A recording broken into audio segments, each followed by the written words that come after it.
ஊருக்கு போய் பேரம்பேத்தி கூட 1 மாசத்துக்கு சந்தோஷமா இருந்து வர போறேன்ட்டு போனேன்.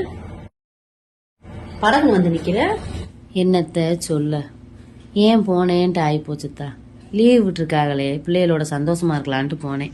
அங்க போனா ஆளுக்கு ஒரு செல்லை கையில வச்சுக்கிறதுங்க, வச்சுக்கிட்டு பொழுதுக்கு இப்படியே பாக்குதுங்க. பார்த்துட்டு அதுகளா சிரிச்சுக்கிறதுங்க. என் பேரம்பேத்தி செல்ல பாக்குதுங்க, பின்னுக்கு ஒரு பூனைக்குட்டியும் பாக்குதுத்தா. என்னத்தா சொல்ற? வாங்க மக்கா, நான் கதை சொல்லி தூங்க வைக்கிறேன்னு சொன்னா நீ ஒரு கதை அப்பத்தா சொல்லுவ. இதுல 1008 கதை இருக்கு அப்பத்தா. வா நீயும் பாருங்கிறாங்க. போற காலத்துல எல்லாம் ஒன்னா உட்காந்து சாப்பிட்டு ஒன்னா உட்காந்து பேசி இன்னும் அந்த சந்தோஷத்துக்குலாம் இடம் இல்லத்தா. அதாவது தனியா சிரிச்சுக்கிற வேண்டியது, அதாவது தனியா பேசிக்கிற வேண்டியது. அப்படித்தான் போகுது காலம். இதுக்கு மேல எனக்கு அங்க என்னத்தா வேலை? அதான் வந்துட்டேன். இந்த செல்போன்லயே காலம் போச்சுன்னா பாட்டி எது தாத்தா எது சொந்தம் எது பந்தம் எதுன்னே தெரியாம போயிரும் தா.